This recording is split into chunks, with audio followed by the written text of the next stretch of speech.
Guys, it's Christian Singh here, back from CNH Mosin again for another video. Right now I've got deals with firearms and components of firearms.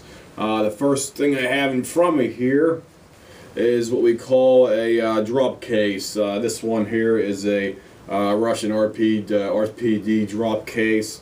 Basically, I use this to take it to my range for transporting one of my Mosin Nagant M44s.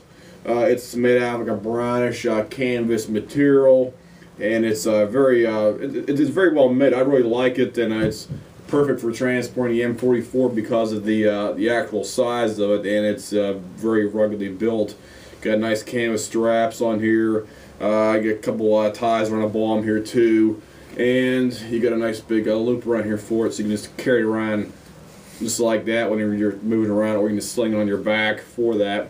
I'll show you here. I'll show you how to open this thing up.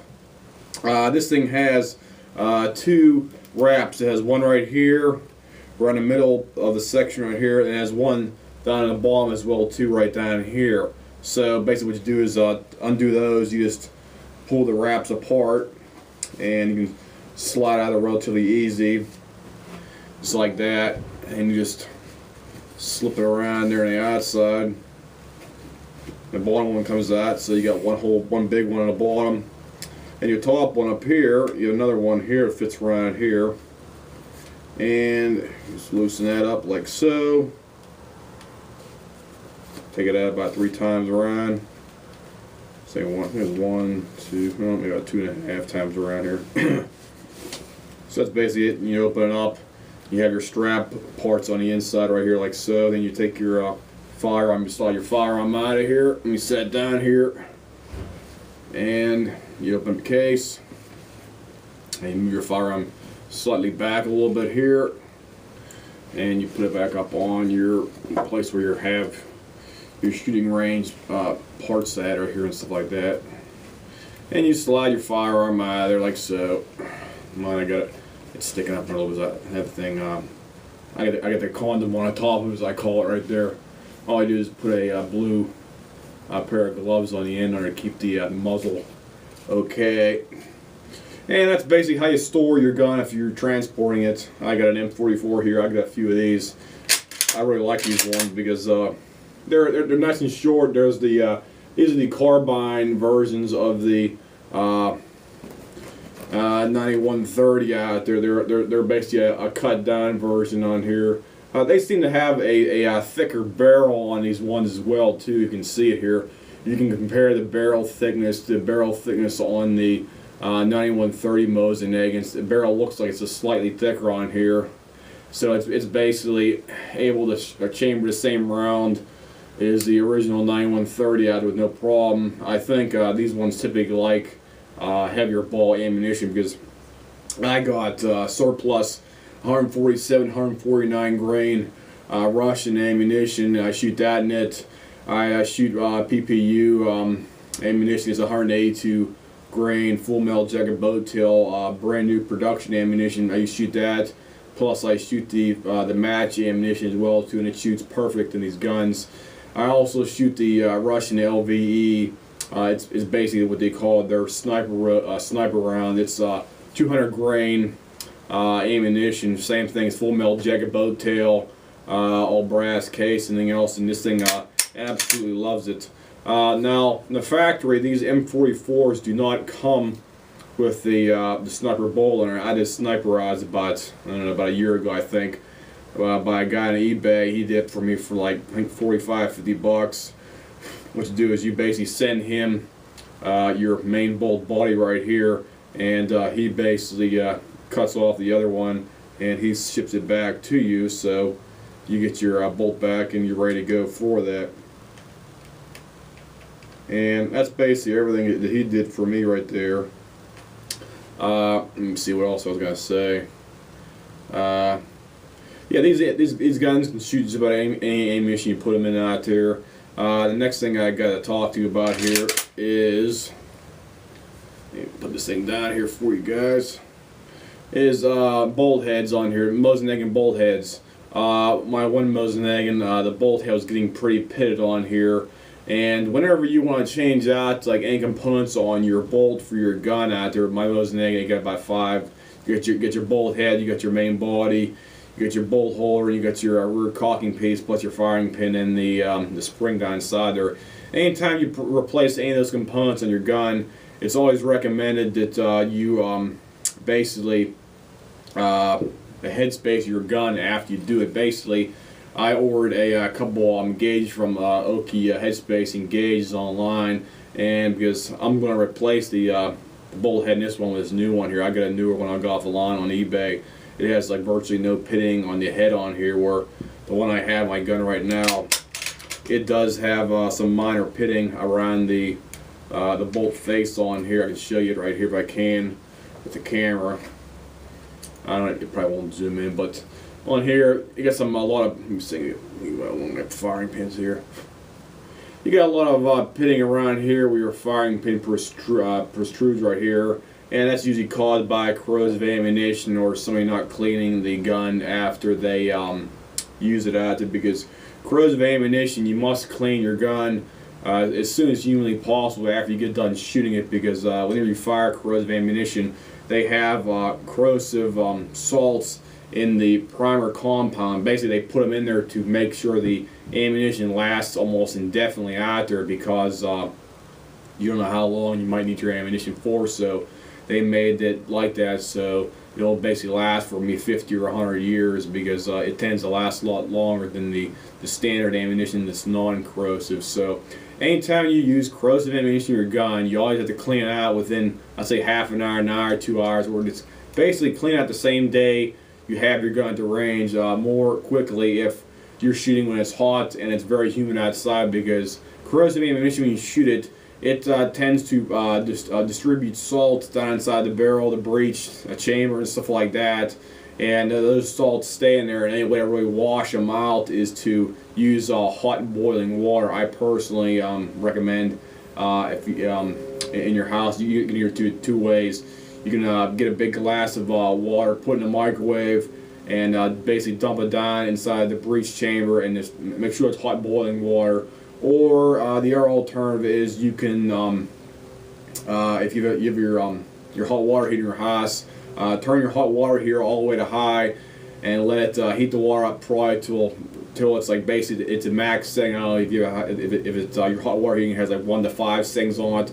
Turn it all up to 5, and whenever you do that, get a rubber hose on your adapter for your what is it called?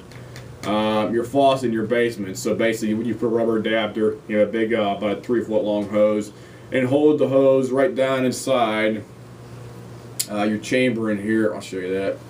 Just hold your gun up like this, and take a rubber hose and stick it down inside here. Make sure all the hot water goes out for at least maybe 5 or 10 seconds at the end of the barrel right here, so you can flush out all the corrosive salts and debris that's in there. Then after you do that, just if you have an air gun, if you're at your house for like the air compressor and stuff like that, just put it down inside there and just blow out the remainder of the water that still might be in there. Basically, if you just dump boiling water down there, it should basically flash dry in there okay.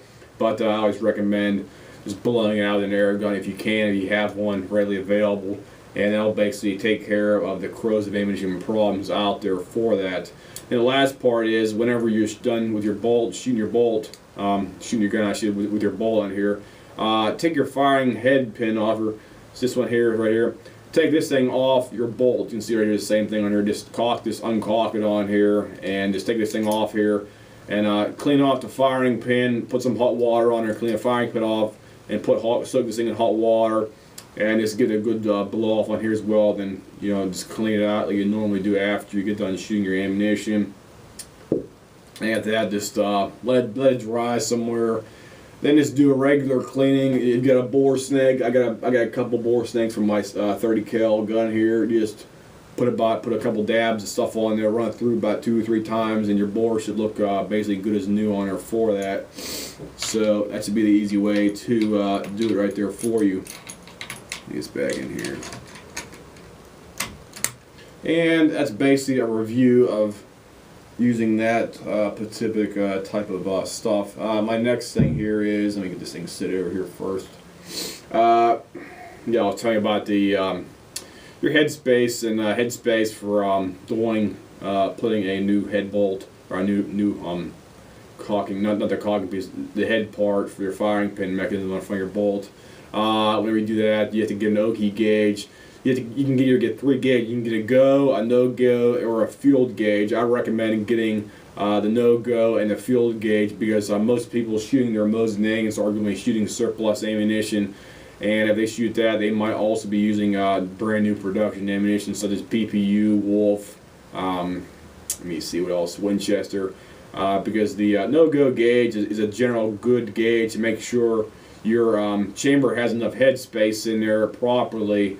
So it's basically good for commercial ammunition, where the field gauge is more forgiving and it's more meant for like surplus ammunition, like a Russian 148 grain stuff out there. Basically, it's looser tolerances, so it'll be okay on the field gauge if it does not close. So whenever you put a Oki no-go gauge in, your gun should only lock, or it should not even lock up. Basically, you put a no-go gauge in here.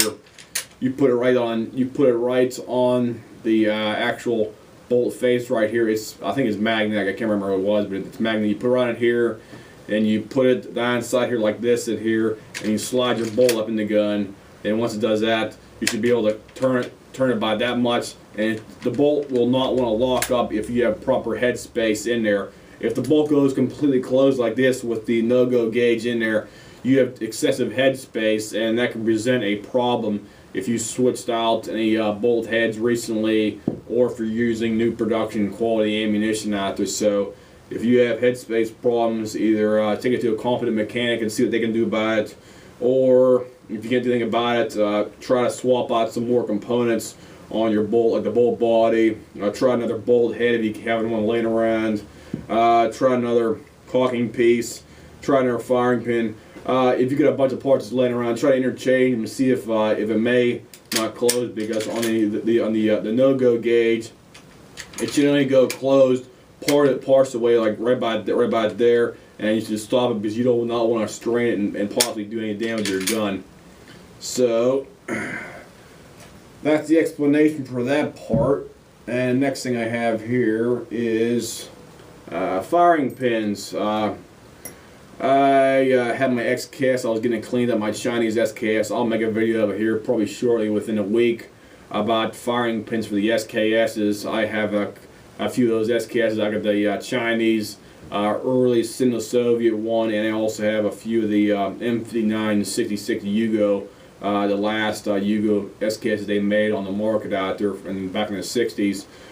Basically, I ordered a firing pin from a guy online, and he sent me a Albanian firing pin. You can see right here it is black. It's heat treated. The problem is with these Albanian ones is they tend to be extremely rough cut.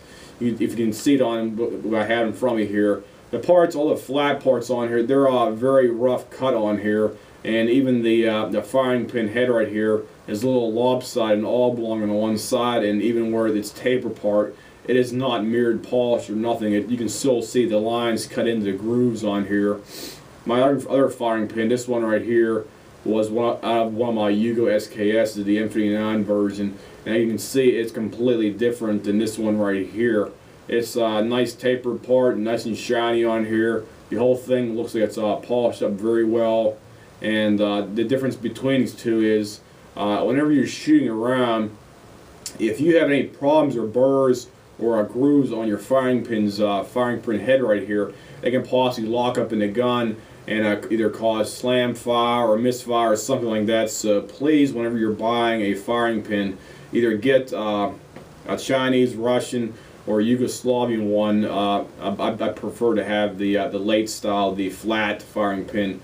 This one right here is a flat firing pin, but is an Albanian one. I do not recommend purchase these things ever. You want a Chinese or a Russian version of this one right here that's highly mirror polished, and basically it does not have any imperfections in the metal. And the one right here, they actually make two different versions of the firing pins. They make the triangle shaped one. This one has three sides right here. At the top, side and the side on the left and the side on the right. They call it a triangle shaped one right here, where the newer styles has the flat part right here. You see this one, it's a flat piece. So I think the triangle shaped ones have more mass, so it may help firing better, but I think the flat ones, right, like this one, are actually lighter, so they can free float back inside the firing, back inside the bolt itself a lot more easier, since there's a lot less mass in there too. So I personally recommend getting the flat Yugoslavian, Chinese, or Russian equivalents of one of these right here, because that's what I have in my couple SKSs right now. I got a couple Chinese flat firing pins in both of them, and it basically operates near flawlessly.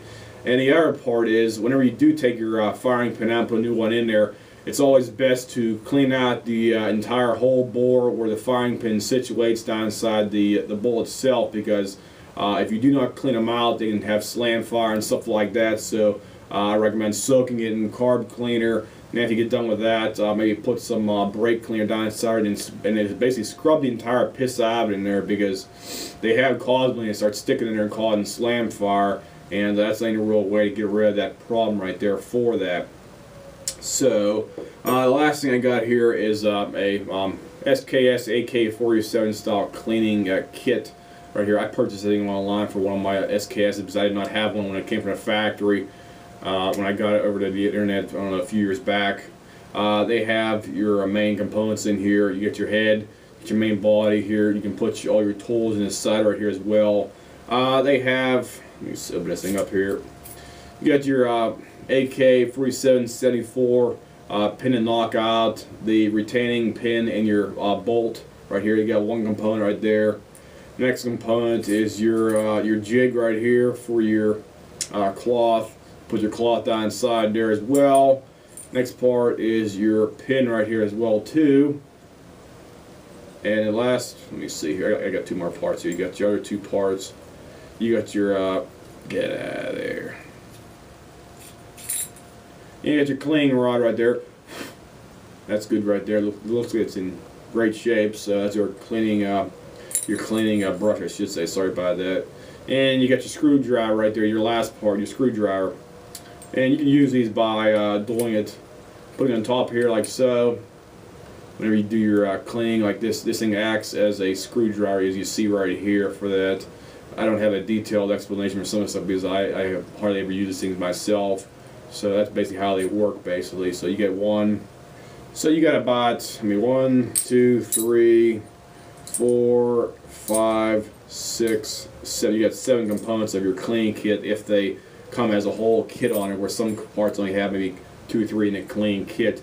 I recommend buying at least one of them per firearm because you never know when you may need to use them out there for that. So if anybody has any questions, comments, whatnot, about anything I talked about right now, my drop case, Mosin Nagant, or the cleaning kit, or the bolt heads, or changing out your bolt heads and your fire parts commissions like I have in front of me here, just give me a call back, give you my phone number, and I can give you the name of the guy I got my bolt conversion online here from eBay. It's about $45, $50. It takes about I don't know, about a week. I got it in the mail. So it's quick turnaround time. He did a pretty good job on it too. I really like it. And if you want to get done, just give me a call or email me here on my page, and I'll be happy to look it up online again and give you guys name online. If anybody has any questions, again, you know my number here. If you can, just give me a call back or leave me a detailed message. Sorry about the duplication. I'll see you guys.